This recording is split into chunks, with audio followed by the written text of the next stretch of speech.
Kill Twitter with me, Julian Hall. This is a show that aims to detox your timeline with the art of conversation. And that is no mean feat, but fortunately I never have to do that alone. And tonight I will be doing that with the help of two fantastic guests, the comedians Tony Cowards and Rachel Creeger. But before I introduce everyone, I will just go through a little bit of admin. You may have noticed already that my co-host Sajeela Kershi is not with me tonight. She is once again gainfully employed elsewhere, and the new hat that she is wearing will be under discussion in a tweet later, so looking forward to that. Meanwhile, just to say that we are we're not tweeting, we are streaming across YouTube, Facebook and Twitch, so take your pick there. But crucially, please do hit subscribe on YouTube. And of course, please follow us on Twitter at LKTZoom. That's where you can exclusively interact with the show tonight as we're live with questions, comments and so forth. And the rest of the time we'll be putting out clips of the show, news of the next show, and also just generally curating as interesting a selection of tweets as possible. Just to quickly say that we will be we won't be live next week. We won't be having a show next week, but we will be live at the Bill Murray on Sunday, the 6th of February. We're doing a double bill with Comics Solving Problems. That's Eric McElroy and Steve N. Allen. And that runs between 4:30 and 6:30 at the Bill Murray in Islington in London. I will, of course, remind you all of that at the end of the show. But without too much further ado, I'd now like to play Hype Man to both my fantastic guests this evening before I get them into the Zoom room and introduce Tony and Rachel. Tony Cowards is a rapid-fire gag merchant, a comedy circuit favourite and a Twitter sensation. Credits include Watson's Wind-Up for BBC Radio Scotland, Newsjack for BBC 7, and he's also the chief comedy writer for Bristol-based Jack FM. In 2008, he co-scripted a series of popular Christmas podcasts featuring Tony Blackburn, Christopher Biggins and Leslie Joseph, a reality show waiting to happen. And he regularly contributes to the satirical news website The Daily Mash and to Mark Watson's football site Back of the Net.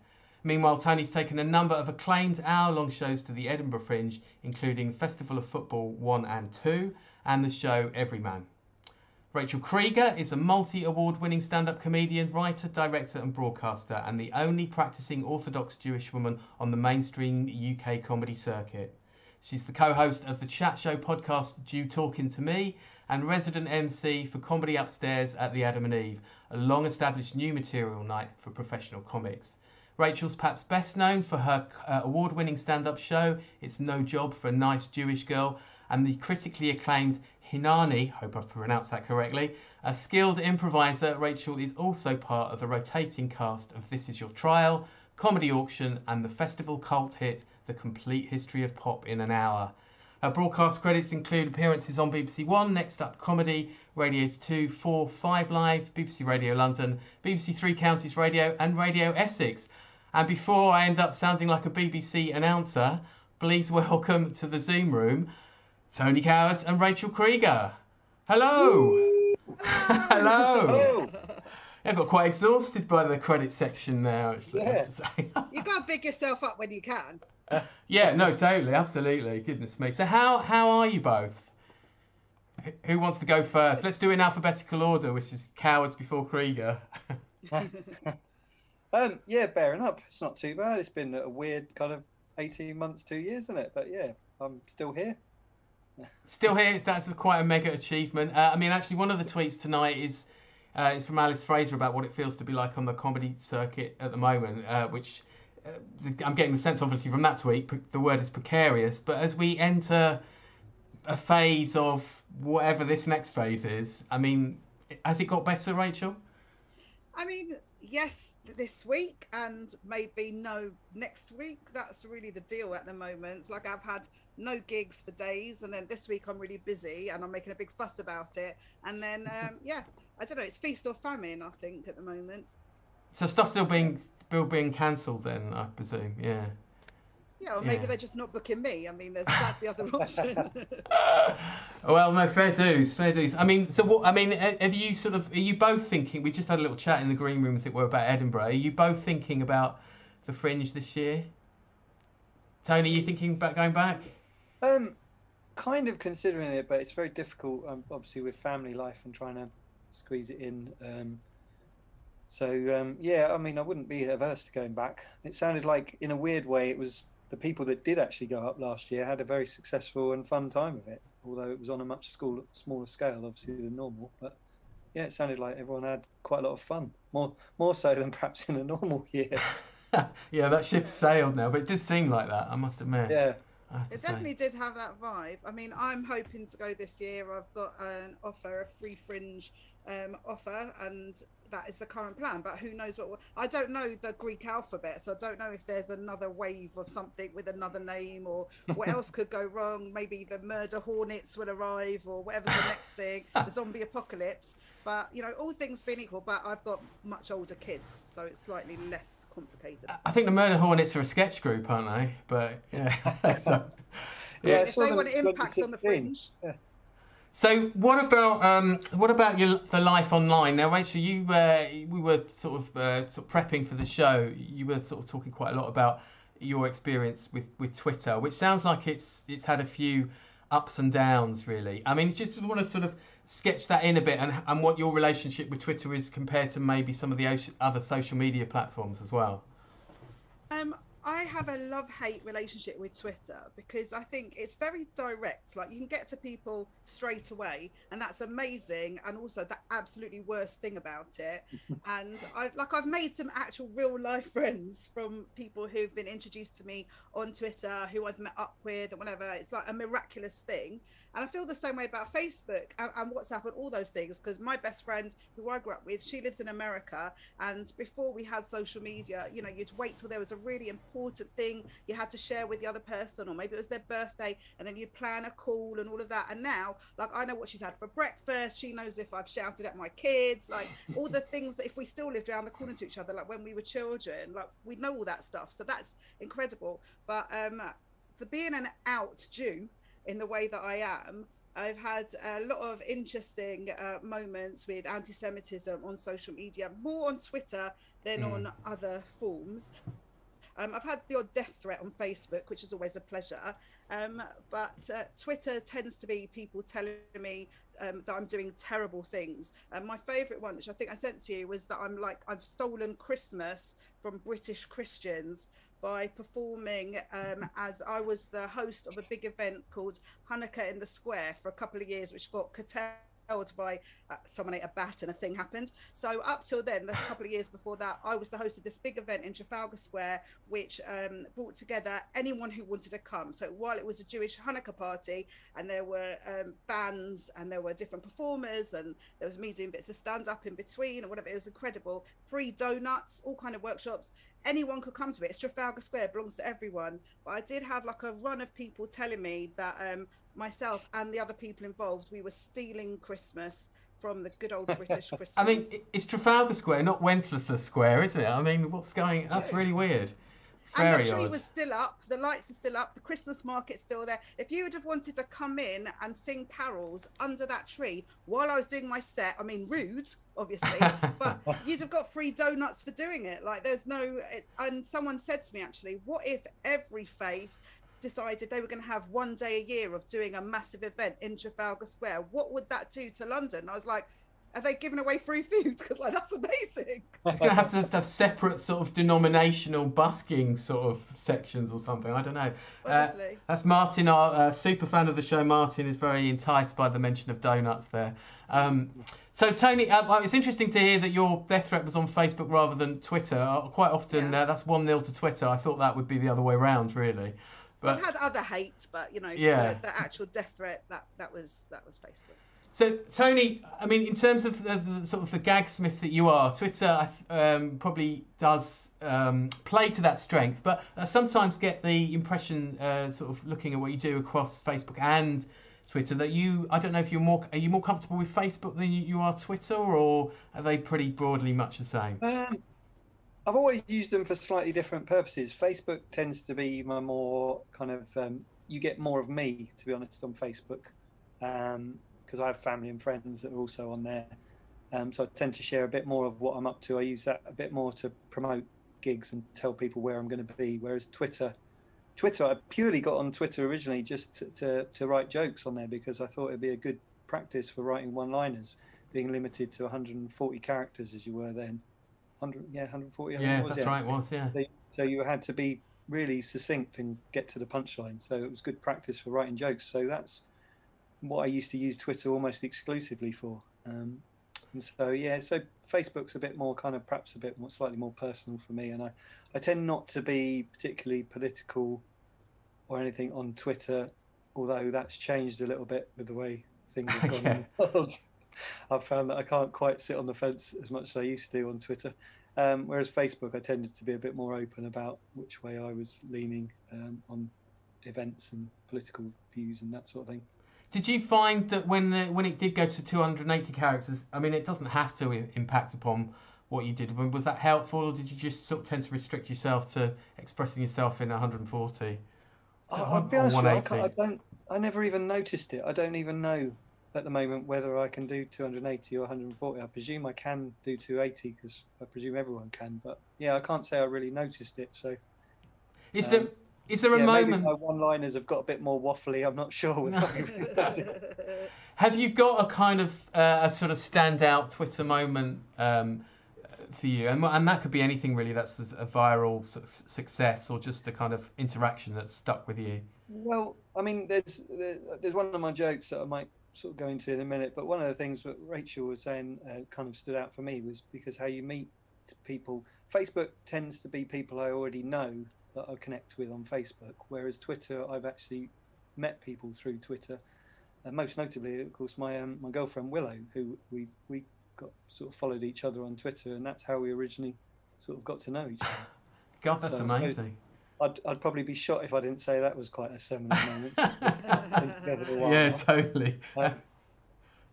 Yeah, and I mean, joke-wise, this is terrible.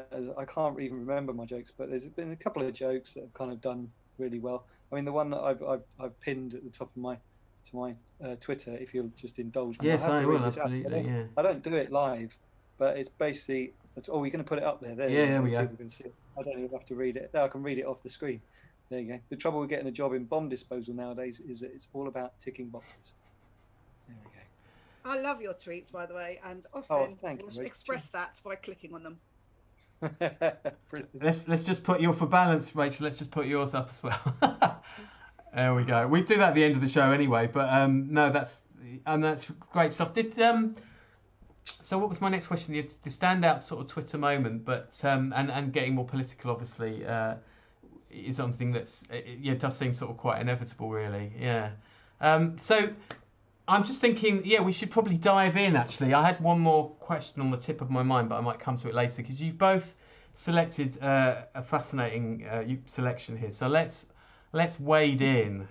Now I'm wondering. Let's have a look where to start on the. Well, actually, look. Let's start with Alice Fraser's tweet because I did just reference it. Very recently. Oh, hang on! I seem to have set off my own Alexa. Alexa, stop!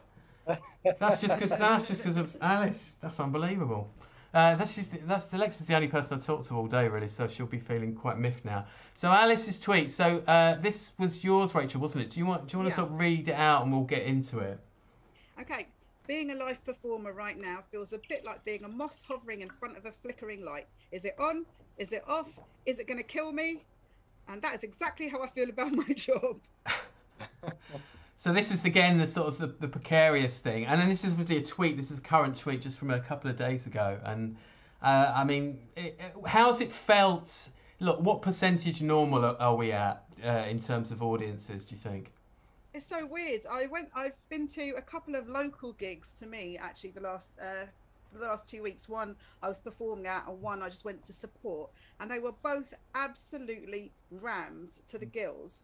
And I think people are so excited about being able to go out. It is very exciting. I'm excited about being able to go out, but I'm still a mask wearer, and I seem to be further and further in the minority even before the announcements of last week. And when I went to, it was my first big gig back after the long Christmas break that started for us around November, and it was, as I say, a very packed room, and I couldn't get over the fact there were only about 3 or 4 people with masks on in the audience, and I was going to have to stand in front of them all directing their breath and their germs at me, and I was quite anxious about it. But at the same time, I was on a massive high from just being able to go and tell jokes to human beings and not my family who aren't that interested in hearing for the millionth time my hilarious hot takes on anything. So it was like such a conflicting emotion. It was like, kept getting messages that it might be cancelled, it might not be cancelled. Then it was on and I got there, then there were all the people, there were like 6 people, then it was like 60 people, and then I was at the back of the room and then had to take off my mask and go and stand in front of them all. I stood quite far back, and it's just those mixed feelings. I don't know what the answer is, and I don't know how long it will be before anything stabilizes. But yeah, it felt like I didn't know if I was being excessive in my anxiety or perhaps not anxious enough. It's a tricky balance, I've got to say. I mean, it does seem that when we lost that kind of muscle memory of wearing masks in the sort of hiatus months where there were no restrictions till we went back to sort of Plan B, then a lot of people actually did sort of ditch the mask. It's quite hard getting people back into that habit. So we lost that sort of momentum there. Tony, are you sort of feeling sort of reasonably comfortable with that side of things at gigs? Yeah, I kind of I'm sort of a bit like Rachel in that until I get to the venue, and then like I think once I get in front of the audience, I forget all of the sort of trying to be safe, and Dr. Showbiz kicks in, and I kind of just like get caught up in the moment. But I totally get what she's saying. We do seem to be in a kind of weird halfway kind of house at the moment. Audiences have come back, like Rachel says. Like a lot of gigs I've played have been absolutely rammed, and the audiences have been really up for it. When the gigs first came back, I thought we had a bit of a lovely honeymoon period, where us as comics, I don't know if Rachel will agree with this, but I was rusty as anything, but audiences were quite forgiving, and you could get away with like not being quite as sharp as you probably could have done beforehand. And there was a lovely sort of, I don't know, a few months where audiences were just so happy to be out that you could afford to be perhaps not on your A game. That sounds terrible admission, doesn't it? But you could have a bit of a mess around, and I messed up a few jokes and I stumbled over lines that I wouldn't normally do. But the audience kind of quite liked that in a way, I think. But I think we're kind of getting back to the point now where audiences are like, no, we've paid money now. You need to be professional and be good at what you're doing and not messing about. Hard agree. Yeah, a work in progress, kind of a new material, which some people might look back on quite fondly. I don't know, but that's interesting. Now let's stay on the comedy theme, but let's cross over to sort of politics and comedy, and let's tackle it head on. The issue in the room. Where are we? Where's your? Well, actually, that is an Ninja tweet. There we go. Here we go, Tony. Is this? I'm not really known for this, but this is where I just threw a hand grenade into. Somewhat, yes. If you want to read that one out, and then you can give us a little explainer. Yeah. You want me to read it out? Yeah. So I'm worrying that if Lenny Riefenstahl was producing a topical comedy show, plenty of comedians would be happy to appear on it. And then probably where I went may have crossed the line slightly was the hashtag Fash for Cash, which I'd read somewhere else and thought was quite amusing. I also just read Sajeela's tweets in absentia. So Sajeela is one of the roster. So this is all a GBNews. Bless her, Sajeela. She encouraged me, obviously, as you'll see. I know. To read this because I probably wouldn't have been cowards by name, coward by nature. Well, it's the story. The story behind this is GBNews announcing their roster for the show headliners, which had been running. It's been running a while now, with host Dominic Frisby and Simon Evans, both of whom have been on the show. And I have to say, I think I've had the vast majority of their roster on the show. Ian Stone, Stephen Allen, Eric McElroy, Sajeela's obviously the co-host, Josh Howie. I'm doing it from memory now, but that's Nick we've not had on, but there's quite a few people that have already been on. Yeah. And there's obviously Sajeela's, the news stories come out now with the whole roster, and Sajeela's mentioned. So as Sajeela's tweeted here, very funny. Feel free to use this one of your tweets to discuss on LKT Zoom. I can't be there, so it won't be awkward for you. Generally like to know your thoughts. As confused, getting more of a bashing from the left than the right. Sorry to miss you. You're in good company. Have a good one. Look, I tell you what. I'm gonna reserve judgment. Rachel, Tony, do you want to just sort of finish up on this, and then I'll get Rachel in and. But first of all, I'd just like to say it's a bit of a shame that Sajeela's not here, because I would have liked to hear her thoughts on it, and on Facebook today, actually, I had a bit of a conversation with Simon Evans, who I'd just like to say as well that a lot of the comics that have been picked, I respect as comics entirely, and I think they're really fantastic comedians. And I had a good chat on Facebook with Simon Evans, and he put some views across, and we had quite a good chat about it. Personally, though, I think it's very difficult, isn't it? Especially the way things have been. Comedians have had their livelihoods kind of taken away from them by a pandemic, and it's been really tough for a couple of years.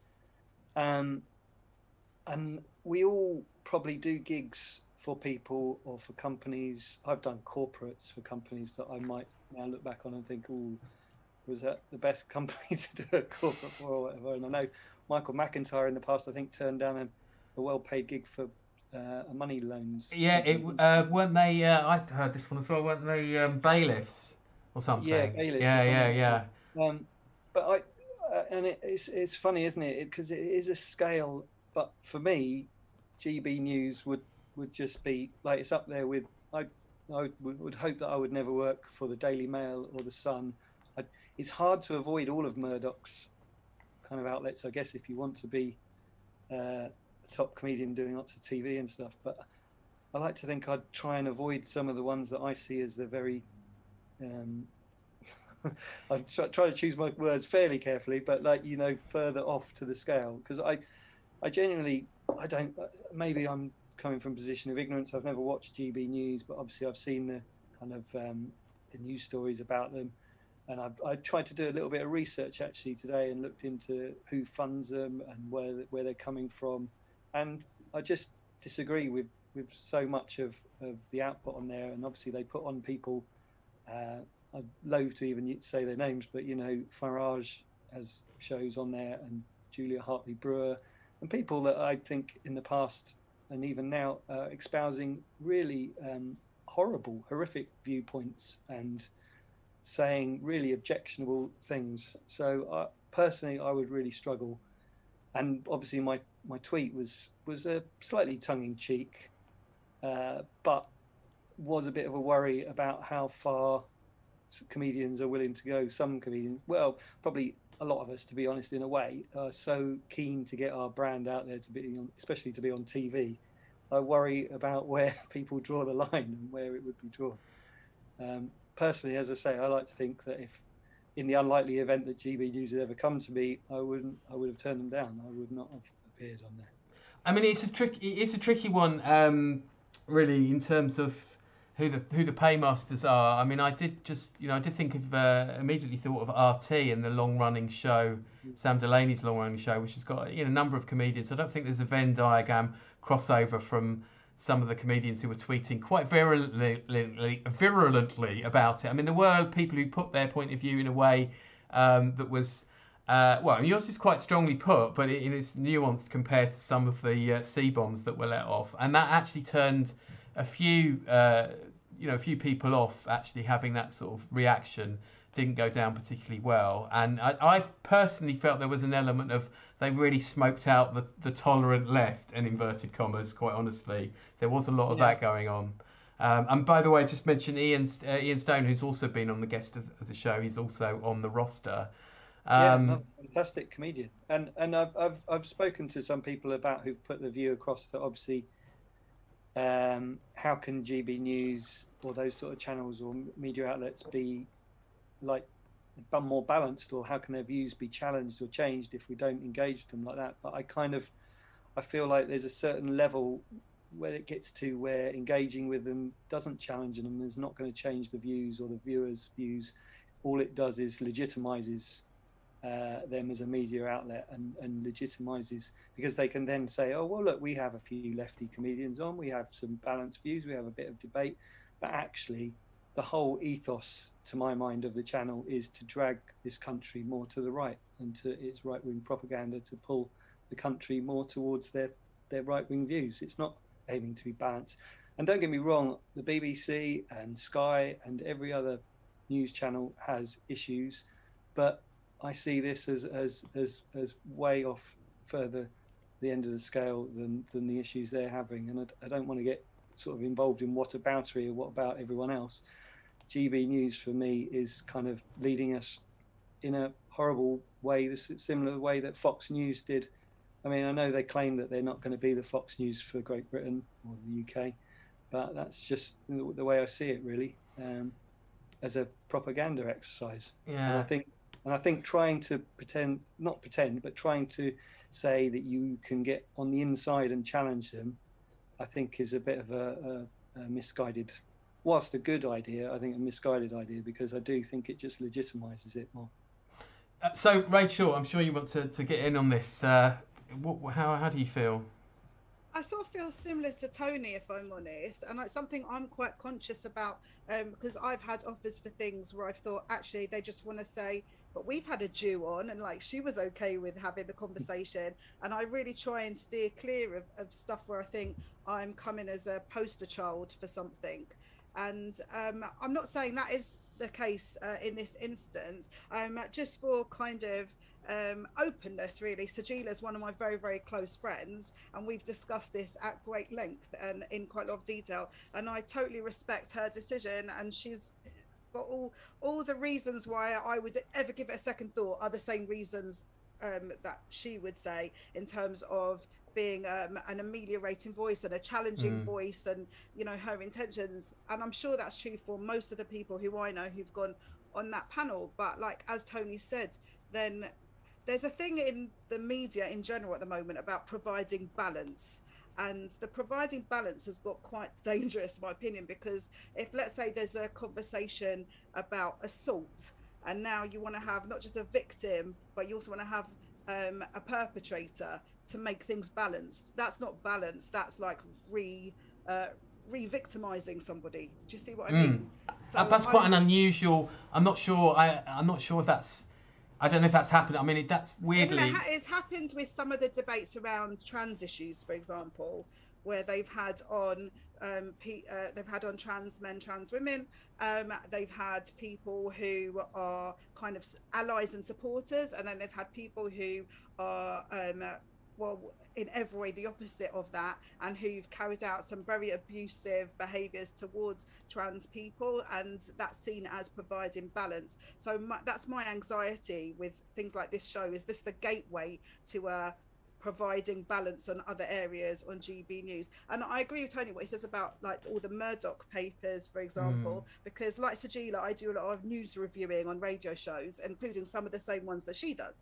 And whenever stories come up, if they're in one of those papers, I will search everywhere online to find the same story somewhere else, rather than promote or retweet or share from one of those papers, because I think everyone's got their lines, but at the same time, we've also, a lot of us, got families to feed, whatever. So if you feel that you can go into a situation where you might be doing some good, and you might be expressing a more healthy view, and it's helping to literally keep the roof over your head, which a lot of us have been in those very precarious positions the last year and will be for some time to come, then I think it's hard to be too judgy about it.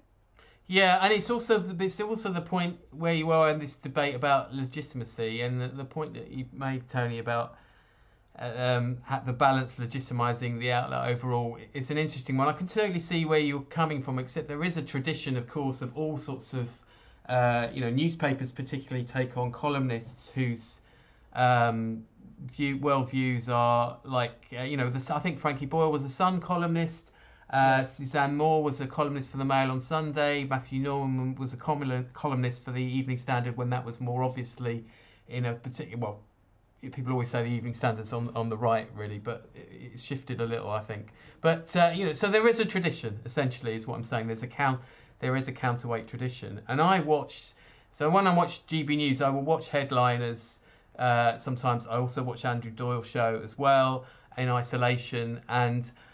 I mean, I did say, so for example, on Andrew Doyle's show recently, Peter Tatchell and Ruth Dudley Edwards were on talking about statues and what you can do in terms of the historical legacy.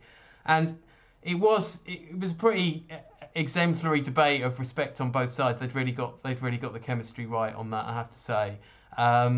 In isolation, I can live with it because I don't watch I'm not around to watch half these things, but I don't watch Farage, or I don't really watch Jubes and Co. I mean, half of the lineup of GB News obviously sounds like they're either sort of double acts or variety acts, the titles. But and I generally don't, because I mean, I'm not saying that there aren't people doing those shows that I might like. I just don't catch those shows, and I should think the weight of the editorial bias might be a bit more nauseating to watch. Whereas with the news review, with the headlines, as Ian Stone pointed out on Twitter, on his own feed, that he gets to say what he wants, and Sajeela said this as well.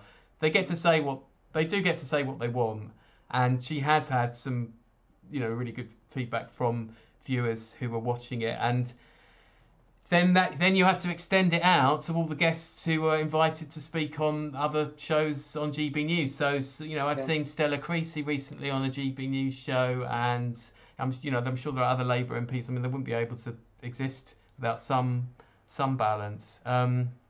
It's tricky. I mean, one thing I'll say about your tweet, Tony, that had GB News followed the vein of your tweet, they might not have had the technical problems at the start in terms of sound and lighting, but She's very, very talented.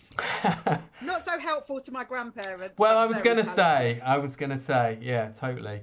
That's an interesting one. I mean, obviously, Julia not being here is, it's a shame, but she obviously gave us license to thrill on that one, so it's really good. Yeah, good to know. Sajeela.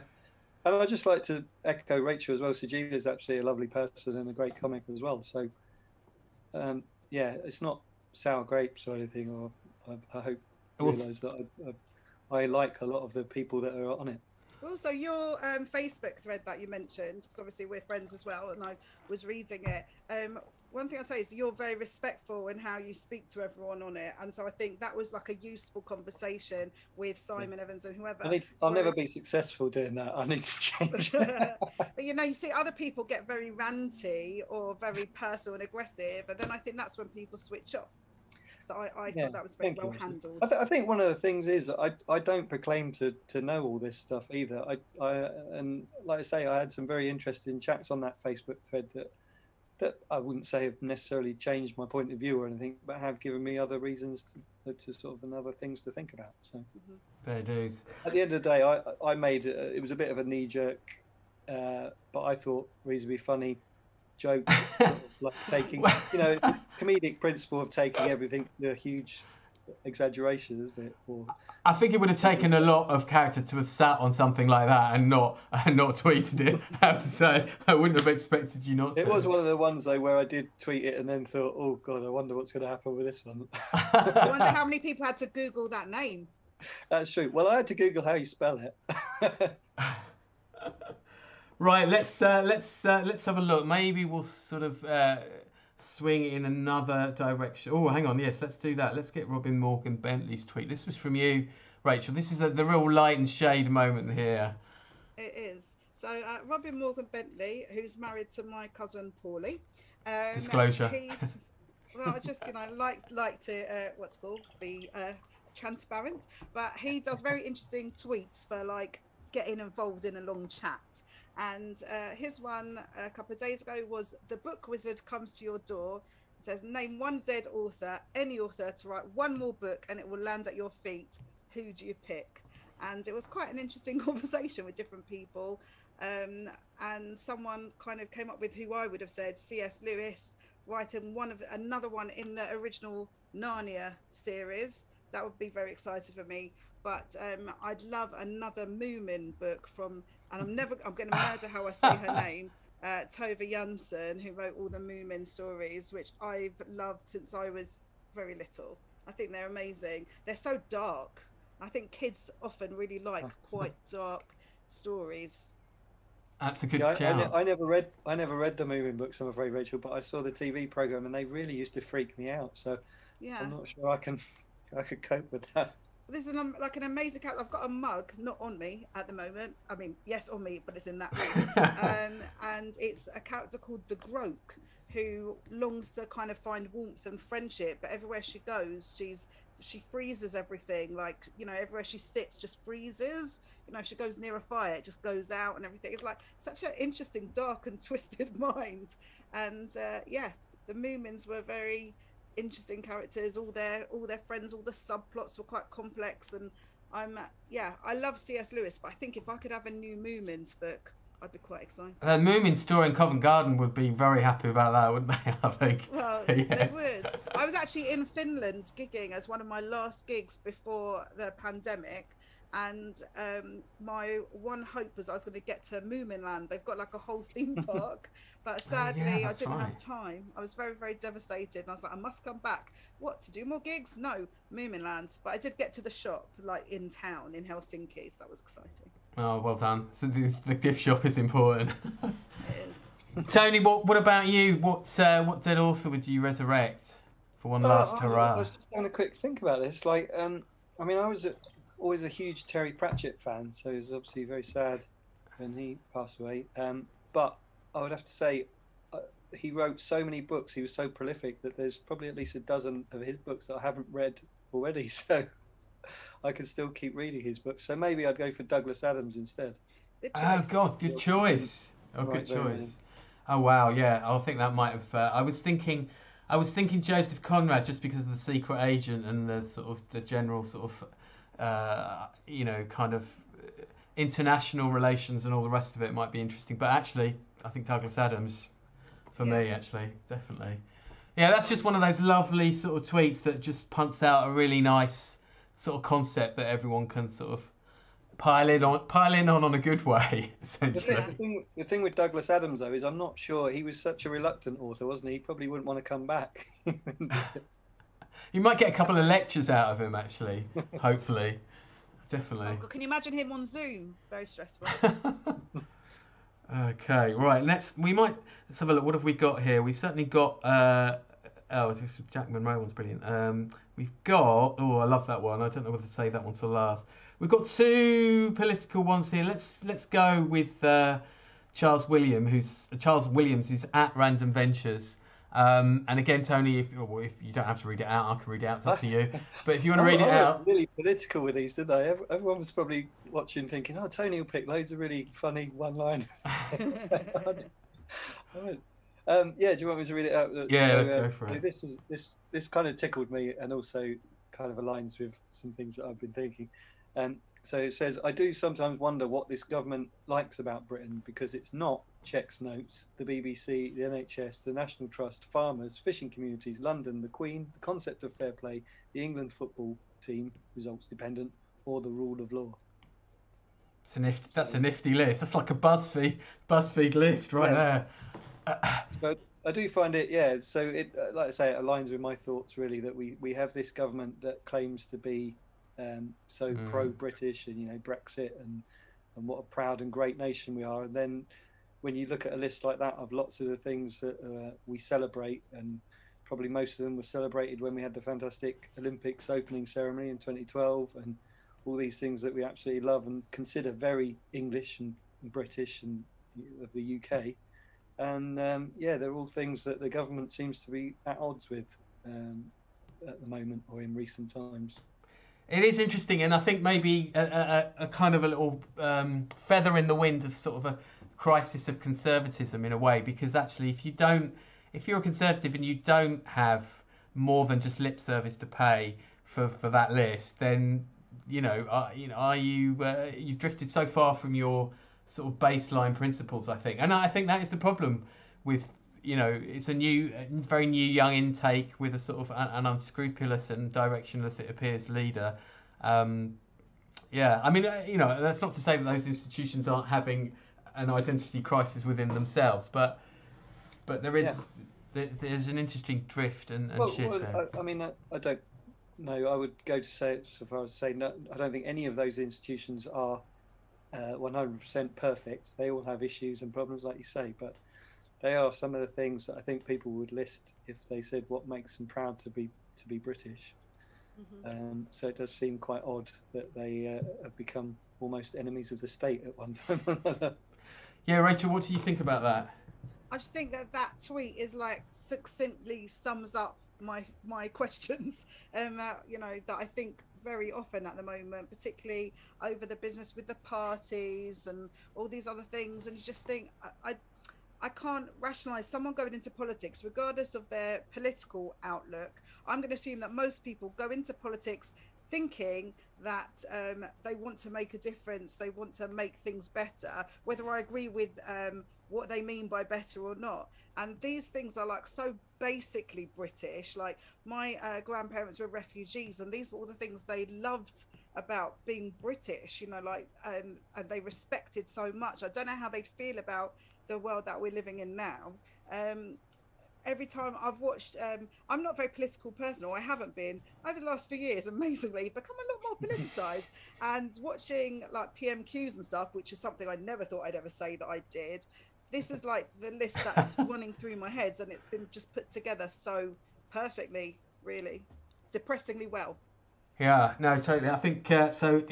Martin, who always leads the way in how to engage with this show, says that list has shades of what has Britain ever done for us, and also said I think Ian Banks was Martin's choice for the author, by the way. Yeah, it's a good one. Good choice. Good choice. Actually, well, let's stick with a sort of theme of crisis of conservatism, because you've picked one here. So I think this is the first time that I've said Shappy's name as is Shaparak now, is it? Yeah. Yeah. So, but it's still obviously interchangeable because the handle is Shappy. But this is a tweet from Shaparak there, and lovely tweet to Rachel. If you want to read it out, and we can talk more about Tories. Well, I mean, because when I read that tweet, it was sort of the ground shook beneath my feet with recognition. I, a child of the 80s, have found myself thinking Thatcher would never have stood for this. You know it's bad when you start a sentence with at least Thatcher. And I think as I tweeted back to her and to Sean underneath, I don't know if you've got that there and can scroll down. Because I was literally had that conversation that day in the car with my 16-year-olds. We were listening to the news, and they were going on about Sue Gray and the inquiry and whatever, and it was that day where Boris sort of smirked about it when he was being asked. It was all so awful, and I literally said to him, you know, Thatcher would never. And then I felt a bit of sick in my mouth, but also I felt it was true, because as I put here, say what you like about the Iron Lady, but she was pretty good at sticking to her rules, wherever we might quite rightly think about what those rules were. And I wrote a few jokes about that as well, but then even as I wrote them, I thought I never would have imagined in a million years I would be using her name in a positive sentence. But I don't know, I sort of somehow, we talked about which author would you bring back to write one more book, but in a way I'd be really interested to hear her views, and I've never, again, a sentence I've never said, on her party and how it behaves now. And I'm not saying I'd like her to come back and take charge, because I think, you know, there's wishes and wishes, and but I would be curious to know her opinion on the party that she made strong, albeit not in a way that made me very happy. Does that make sense? No, totally. I mean, she wasn't for turning. She made that very clear. She'd been great on a smart motorway. But I said something about her dancing and not for turning. But yeah, same thing. Same thing. Well, yeah. I mean, I know they probably don't have quite the gravitas of Thatcher, but like it's been interesting in recent times that John Major and Ken Clarke, I've been kind of agreeing with them a huge amount more than I thought I ever would.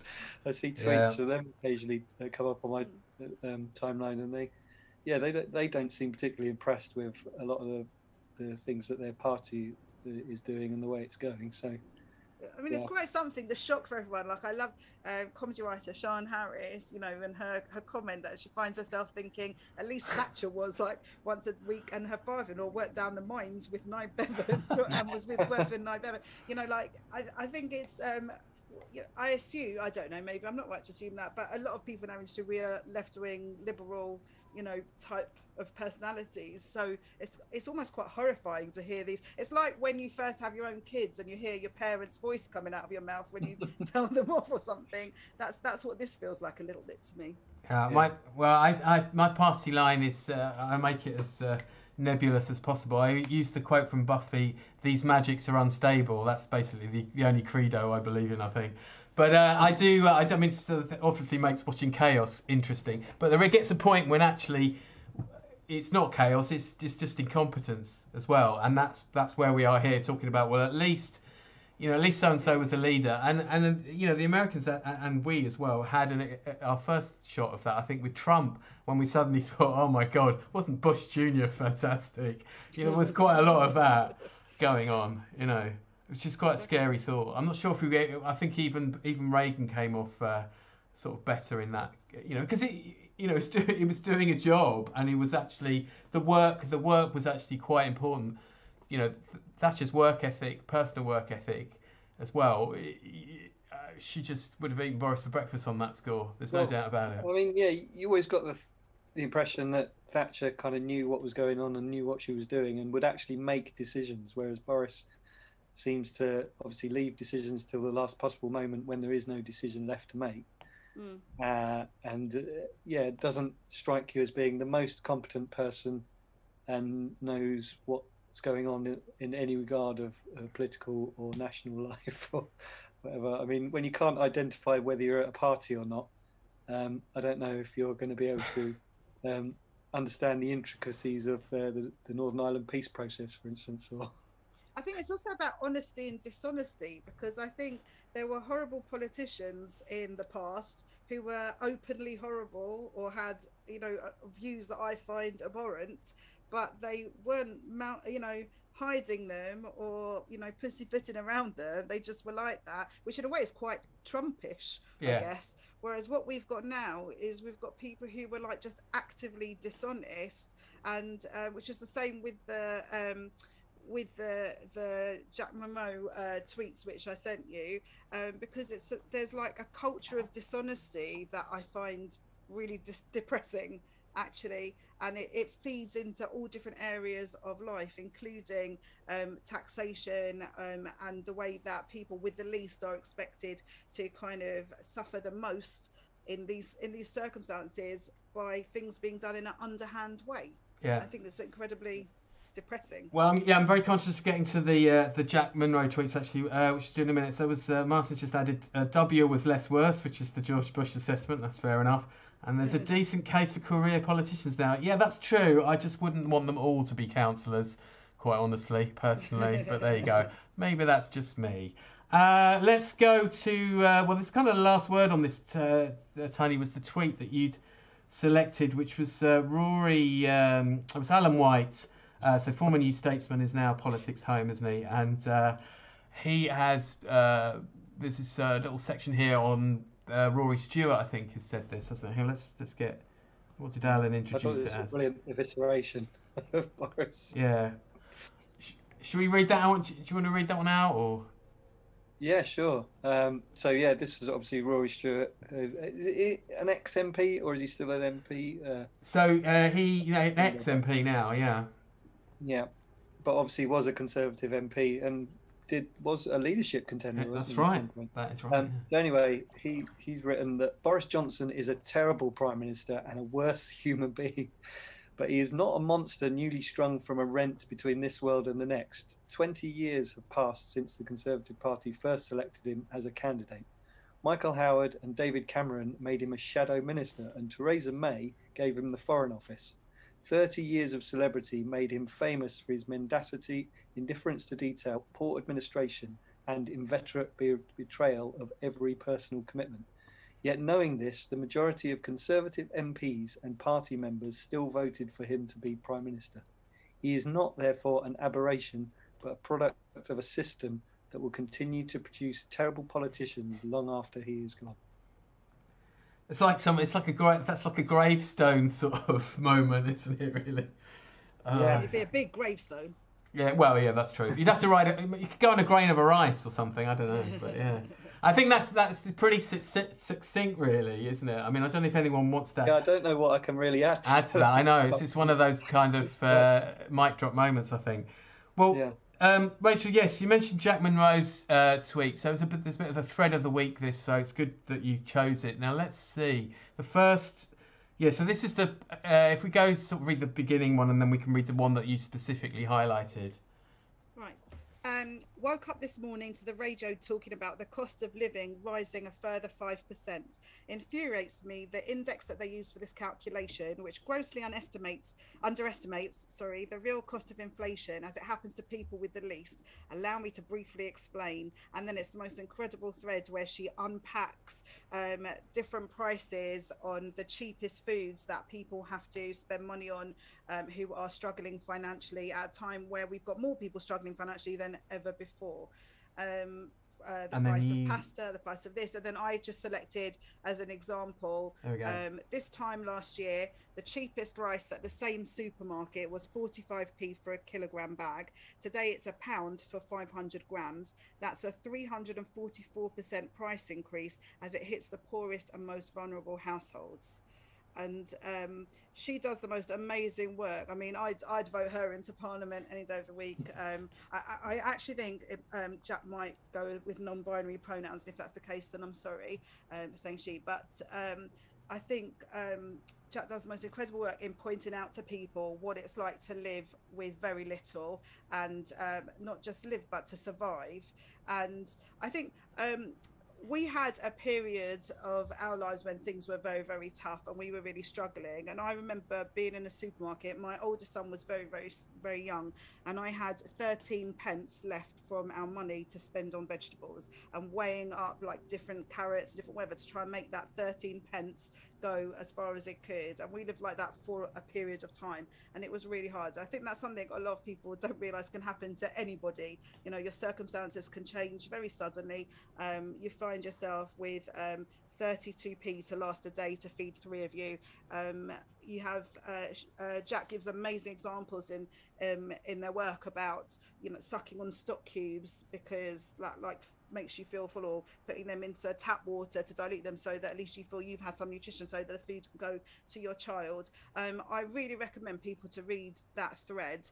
I think it's an incredibly valuable lesson, and mentions as well the idea of some packaging has been made smaller while the price has either remained the same or gone a little bit up or a little bit down, so you don't realize that you're actually paying, you know, a huge percentage more. I think mushrooms is mentioned in the thread, that the price went down by 2p, but the package is actually, what's in the package is half or something. I think it's about half the amount that you were buying before, so actually it's gone up a huge amount in money, but you don't, in a way that you won't notice it. And the real kind of shocker is ready meals. So that's further down in JackMonroe's thread, about how talking about the price of ready meals, you know, which were £7.50. I think it might be quite near the bottom. Yeah. There you go. There we go. That if upmarket ready meal range was £7.50 10 years ago, and is still £7.50 today. Or a high-end store's dine-in 2 for £10, which has still been £10 for as long as I can remember. And then if you go a bit further down, Jack actually has changed it. So here we go. To return to the luxury ready meal example, if the price of that had risen at the same rate as the cheapest rice in a supermarket, the £7.50 lasagna would now cost £25.80, and dine-in for £10 would be £34.40. We're either all in this together or we aren't. Spoiler, we aren't. And I think that is a huge, huge indictment of the way that this country is now treating the people who need the most support. I have finished my political statement, but I do feel very strongly about it. You know, having sat in those shoes, thankfully, not for that long, that really resonated with me. Very tangible. I mean, you couldn't get more tangible really than charting rises like that. It's like that was how elections were won in a shopping bar. You know, about the pound in your pocket and what's in your shopping basket and all the rest of it. So this is obviously the way to go, and it's quite shocking. Tony, had you already seen the thread?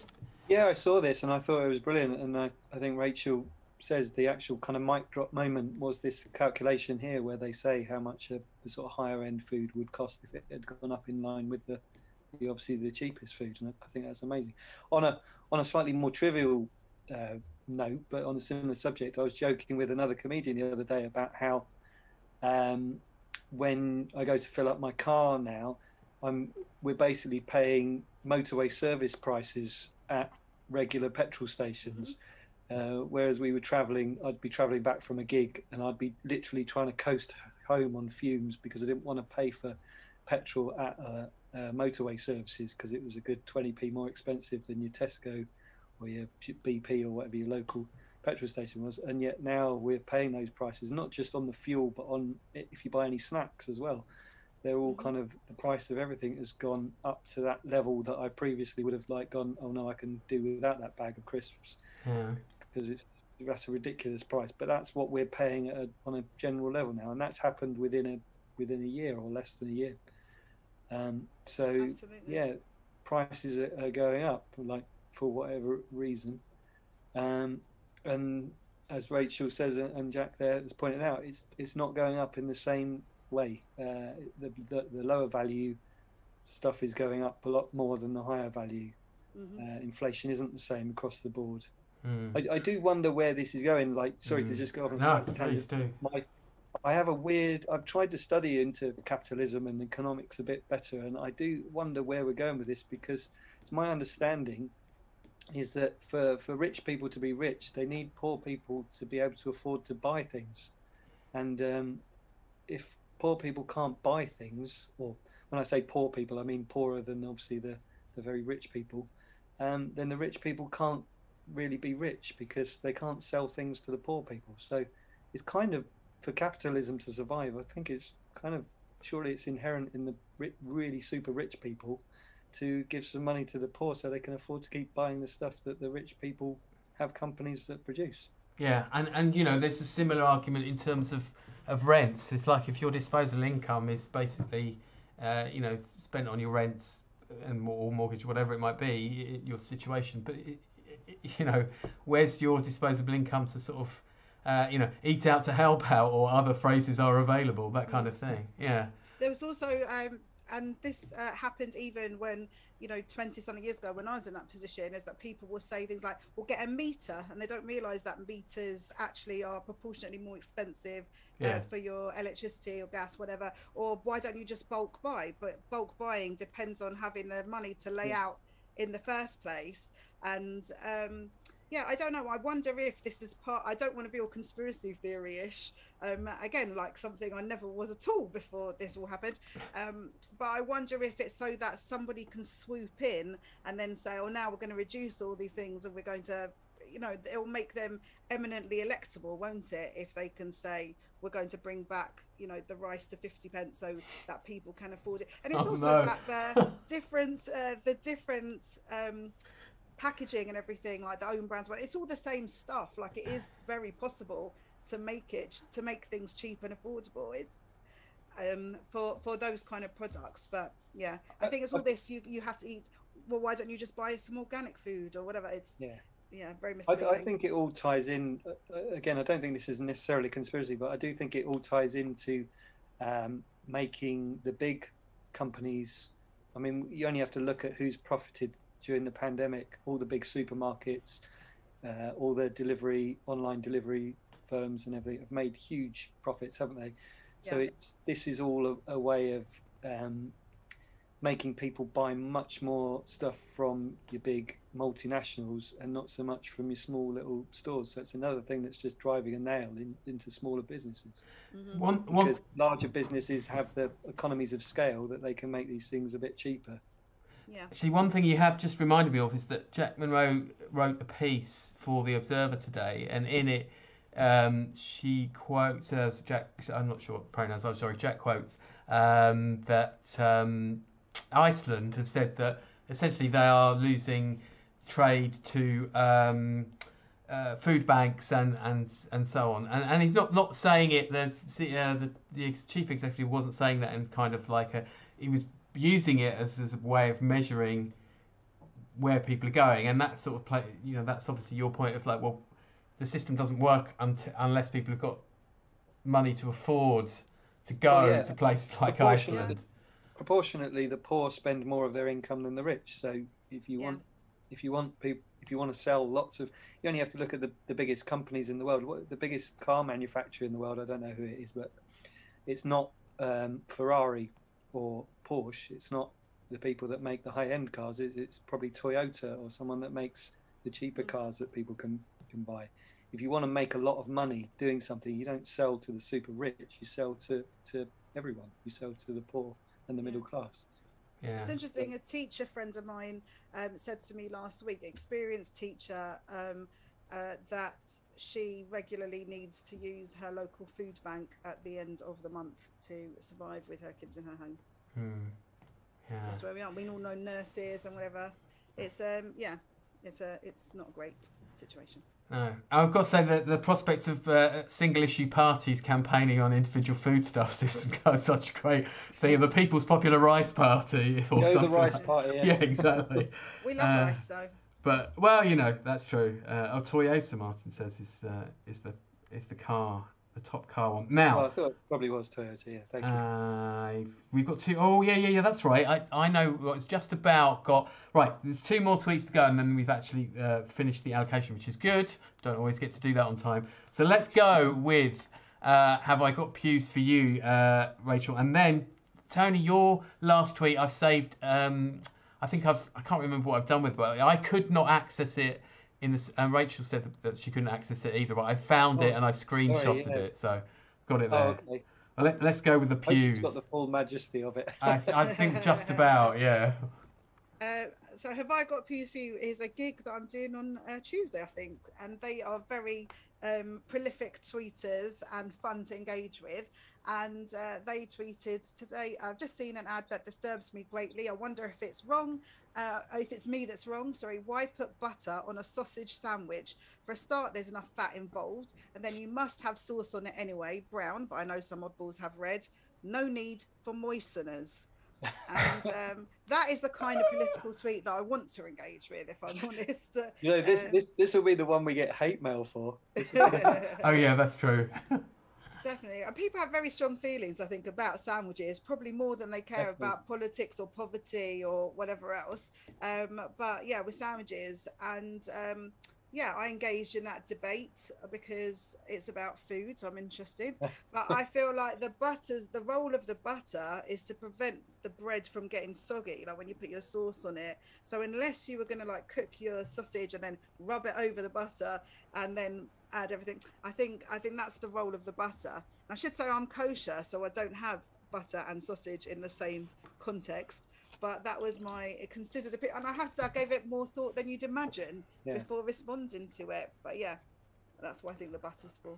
See, I'm similar to you, Rachel, but I would say it slightly differently.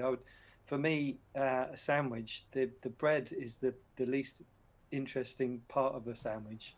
It's just the conduit for everything else. So yeah, butter's lovely, and so are sausages, and so is brown sauce, as they've said there quite rightly. So the bread is just there to provide something to contain the other bits. So you definitely need butter. Butter's way better than bread. If butter was if you could slice butter in a form that was like a slice of bread, well, you wouldn't have the bread, you'd have the butter. Greasy hands. But I went to I won't say which, but one of their diet clubs a number of years ago. Our instructor was very much like Matt Lucas's character in Little Britain, talking about dust and whatever, in the way that she suggested we reduce things. And one of the suggestions was, when you make a sandwich, instead of buttering both pieces of bread, just butter one. Then it's 50% of the calories. That was how you reduce it, almost like reducing a gateway drug. By just minimizing it. Just have a lower alcohol wine instead of having your vodka today. Did they suggest that you cut it with something else? Half butter, half margarine or something like that? They didn't, but they did say, I remember, they said specifically, what is more fattening, everybody? Is it putting butter on hot toast or butter on cold toast? And the answer was, it's more fattening to put it on hot toast because more soaks in, you'll use more. That was a genuine conversation that we had. So I've been thinking about butter and how it relates to bread in quite a lot of depth since then. I mean, that's a pretty controversial statement, Tony. I have to say no bread, but have the butter. What Martin said, arguably hot sausage will melt the butter and make the bread wetter. But I mean, it's just put me in mind of God, what was it? Nationwide. Old enough to remember Nationwide with Sue Lawley, and there was a guest on once talking about healthy eating, and there was a big there's always been a big to-do with butter and margarine, and Sue Lawley asked the guest, well, what do you put on your toast? And he said, well, I put a very thin layer of butter. And it's like, well, that is margarine outed, isn't it? We all know we can say no to margarine now because the healthy man on TV said no. Although I do use some kind of plant-based spread now, I have to say, but I've succumbed to it. Which apparently there is a school of thought that actually you need those fats. So I don't know. Maybe we'll get the sort of the pile on. But isn't butter one of those foodstuffs that 1 minute is going to kill you, and then the next minute is what we should all be eating? Oh yeah, all unseeable. I think it's a quantitative conversation. Yeah. Like if, as you're suggesting, we have like sausages between 2 slabs of butter, that's probably going to Can I just say I'm not recommending a sausage between 2 massive blocks of butter. I just want to say, yeah. Oh, that's good. I was just worried. I do think that no need for moisteners is going to be a strap line for an advert somewhere. I mean, it might not necessarily be food, but you know. See, that doesn't work for me because I'm a big fan of sauces and I like moisteners on all food. I like sauces, chutneys, pickles, like anything that makes it more moist is good with me. I hear what you're saying. I fully went into the conversation with them, by the way, and carried on. And I told them that now when I make burgers, I do them on like a griddle pan because I think that is, you know, delicious for the burger. But also, as a side point, you can toast your buns, your bun halves, on the griddle pan, and it can suck up all the fat. And it does the job of the butter with no butter needed. And you can add ketchup to your heart's content on top of that. So that's my recommendation for anyone who's watching. Cooking tips as well, fantastic. I'm celebrating. Everything, yeah. I know, I think I'm going to nip off for a snack. Now, I've managed you invite a Jewish mother on your show, that's what you're going to get. So, I have managed to retrieve your tweet. I can't, the name of the tweeter. It's missing the bottom bit, though. Is it? Yeah. I thought that was it. I thought that whole. Oh right. Well, the image. Yeah, you've got most of it. I've got most of it. Most of the goose is taking up most of it, obviously. Yeah. I can't remember who tweeted, but they protect their tweets, and it was visible at one point, and then it suddenly became invisible, unfortunately. But yeah, it's Okay. Yeah, it's I don't know if there's a word where I hold it up to the screen. There we go. Well, let's say can you DM it to the Let's Kill Twitter account or something like that? I'll just show this because that's what it should say. At the bottom. Yeah, that's right. That's the bit that's gone. Yeah. And it the handle it was from was Croy Alma, Croix and then ALMER. So thank you, Croy Alma, if I'm saying that anywhere near correctly. But, no, this was one that my partner Willow just sent to me and made me laugh.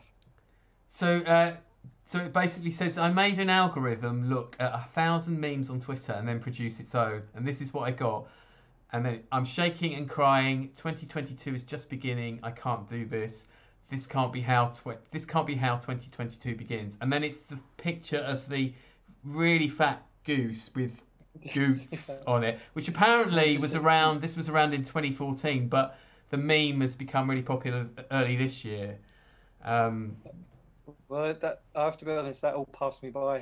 Probably the kids know all about it, but I discovered by accident after a site with like some kind of meme history, and it was explaining that the fat goose was on some kind of Flickr account in 2014, but the goots meme I think has only sort of just started early this year. So this shows how much I've got my finger on the pulse. It's like something that was big in 2014. I didn't see the goots bit because I only had the bit that Julian sent. Yeah. I don't know what it means. It's just fat. Is it just fat goose? Isn't right? Hang on. I think that's partly the point, though, isn't it? That if Twitter is trying to analyse memes and trying to produce an Uber meme out of it, it's going to be a bit weird and not make any sense. Yeah, I mean that goose. It needs to only have butter on one side. Yeah, exactly. I mean, this is kind of there's something slightly sinister in the fact that this is algorithmed a tweet with the I'm shaking and crying. There's an awful lot of mental health angst in that sort of tweet, isn't there, really? It's got to be said. But I mean, it is January. It's like I could totally understand. It's very relatable. And I love those things where people say I fed, 1,000 whatever's into Twitter. There's a brilliant one. I'll see if I can find the link and I'll tag you on it, which is, I think, Christmas rom-coms. They fed however many Christmas rom-coms into, not into Twitter, but into some program on the internet to kind of do what would the internet produce as its own version. And Yeah. it is very much like a lot of the actual films in a weird way. Yeah, this show's going to be done by an algorithm at some point. Actually, in fact, I might hand that over next week. We've done it. I think we've come to the end. Unless anyone can think, if I've missed, we've done everyone's tweets. And thanks so much, because obviously tonight our loss was GBNews' gain, but Sajeela will obviously be back. Before I sort of wrap up and everything else, guys, what do you want to plug? Rachel, I saw you put in fact I might get it up on screen actually, you put a tweet out earlier with your engagements for this week. Do you know what, I was just so excited to have engagements for this week at all. That it's been a long while since I've been able to say I'm doing stuff. There you go. There we go. Busy. It's literally what I said right at the beginning. It felt like the before times, when we still had gigs most nights. So you can see yourselves front and center at the top. But yeah, I'm have I got pews for you, which I kept reading, by the way, in their ad as have I got Jews for you, which for a gig in a church I found quite surprising.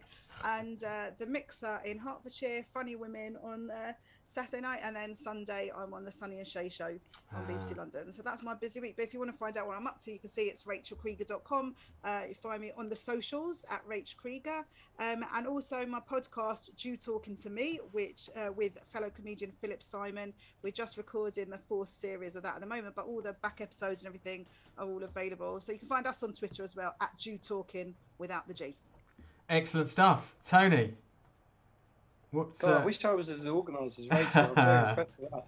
I mean, it's only because I've had literally nothing to do for weeks, Tony. Otherwise, it wouldn't be like that.